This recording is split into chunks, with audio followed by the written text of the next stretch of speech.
4 5 6 7। निकल जा तत्काल, अरे उल्टा निकल जा तत्काल मेरे घर से। ऊंचा रो ऊंचा। निकल जा तत्काल मेरे घर से, निकल जा। छोड़ दो। मत रोको माता, मुझको मत रोको। अब ये उल्टा मेरे घर में नहीं रह सकती। निकल जा तत्काल, अरे उल्टा निकल जा।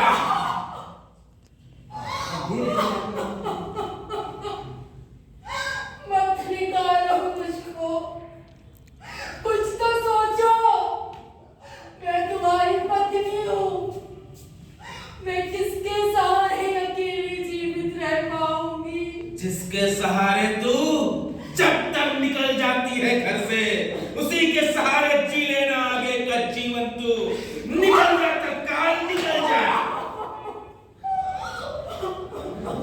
ऐसे भी कर सकते हैं, लेकिन ऐसा भी कर सकते हैं, ऐसा है ना।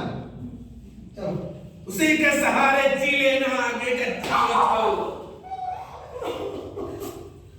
क्यों पाप वचन बोलते हो? मैं नहीं गई किसी परपुरुष के साथ वैसे कभी, जैसे तुम आरोप लगाते हो मुझ पर। गई तो थी ना, उल्टा गई तो थी। निकल जा। अरे सच लो, कोई तो रोको इसे, या मार डालेगा इसे। अरे भैया कोई तो रोको इसे। अरे भैया कोई तो रोको इसे, मार डालेगा। अरे सच लो, कोई तो रोको इसे, या मार डालेगा इसे। अरे बंधु अब छोड़ दो इसे। यदि इसे प्यार भी हुआ है तो क्षमा कर दो। इतनी प्रताड़ना करना नहीं दे ही चुके हो। हे वधू तुम क्षमा, हे वधू तुम क्षमा मांग लो। ये है वधू, ये है हे वधू, ये है तो ठीक है, इसी से हो। हे वधू हे वधू तुम क्षमा मांग लो। हे वधू तुम क्षमा मांग लो। ठीक है, तुम क्षमा मांग लो। हे वधू तुम क्षमा मांग लो। हाँ, मुझे क्षमा कर दो, अब मैं घर से बाहर कभी नहीं जाऊंगी।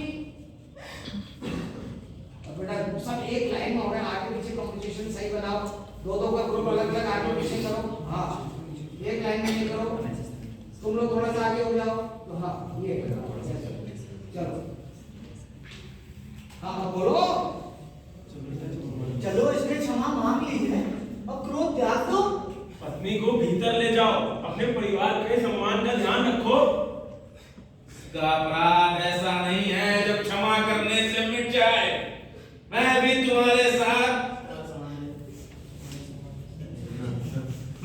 तुम्हारे समान परिधानों पर लगा जटिल से जटिल मैल धो डालता हूँ, भली भांति गुण छाट कर उन पर रंग चढ़ाकर चमका देता हूँ उन्हें। लेकिन इसका अपराध ऐसा नहीं है जो क्षमा करने से मिट जाए। इस उल्टा को मेरे घर से निकलना ही होगा, निकलना ही होगा। अरे बंधु, अपनी पत्नी को ऐसा जोर से बोलना, दिमाग दिल से बोलो। रटा हुआ बोलते हो तुम लोग, फील किया हुआ नहीं बोलते हो, रटा हुआ बोलते हो, फील करने की नौटंकी करते हो।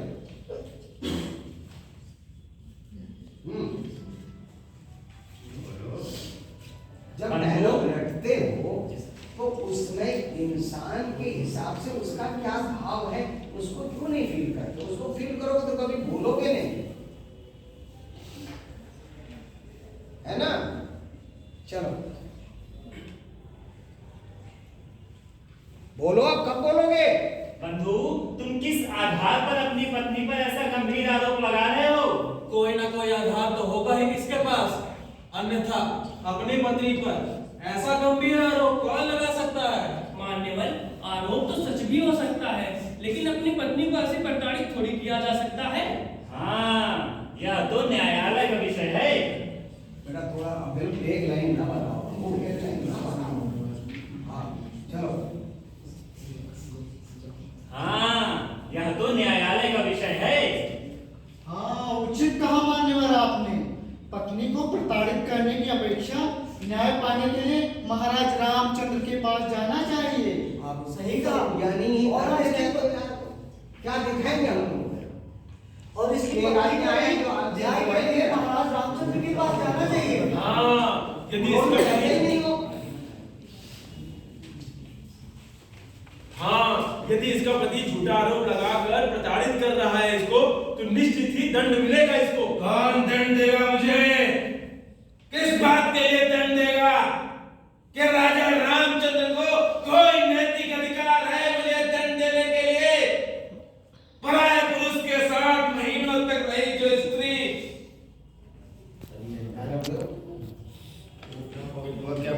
क्या वो पवित्र हो सकती है? राक्षस रावण जिस अपवित्र स्त्री को लंका में ही छोड़ देना चाहिए था, उसे हमारी महारानी बना दिया है राजा राम ने। पूरा उसे हमारी महारानी बनाकर पूरा राज्य पवित्र कर दिया है राजा राम ने।